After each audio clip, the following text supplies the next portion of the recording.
Manusia tanpa kulit.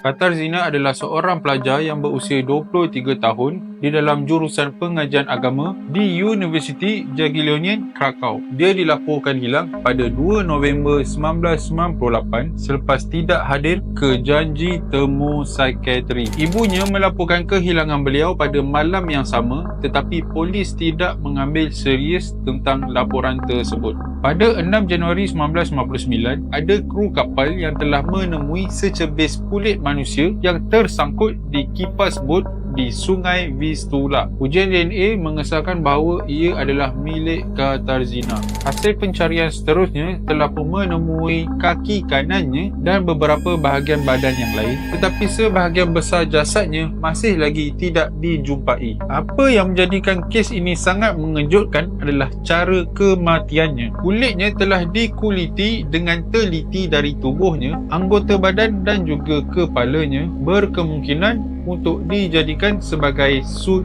kulit. Pakar forensik menyimpulkan bahawa pembunuh mempunyai kepakaran di dalam pembedahan dan mungkin juga seni mempertahankan diri, memandangkan Katarzyna telah pun diseksa sebelum dibunuh. Suspek akhirnya ditahan selepas hampir 20 tahun pada tahun 2017. Polis akhirnya menahan Robert Jędruski, seorang lelaki yang berusia 50 tahun yang mempunyai sejarah kelakuan yang mencurigakan. Dia pernah bekerja di Makmal Bedah dan Institut Zoologi Krakow, tetapi diberhentikan selepas dia membunuh semua arnab yang dijaga, dan juga pernah mengganggu beberapa wanita dan merupakan suspek sejak awal siasatan. Di apartmennya, polis telah pun menemui kesan darah yang berada di bilik airnya serta sepucuk surat daripada rakan dia yang mengaitkan dia dengan kes pembunuhan tersebut. Namun Jędruski mengatakan dia tidak mengenali Katarzyna. Dia didakwa membunuh dengan kekejaman yang melampau. Pada 31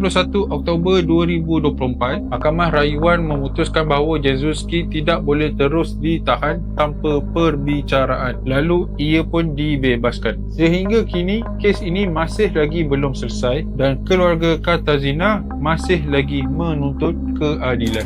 So guys, kalau korang nak dengar lagi cerita-cerita jenayah yang sungguh kejam dan juga cerita-cerita paranormal yang menyeramkan, korang jangan lupa like, komen, share dan juga follow saya di Shimo Sashimi, okay? Assalamualaikum. No more getting elated, no more listless invitations.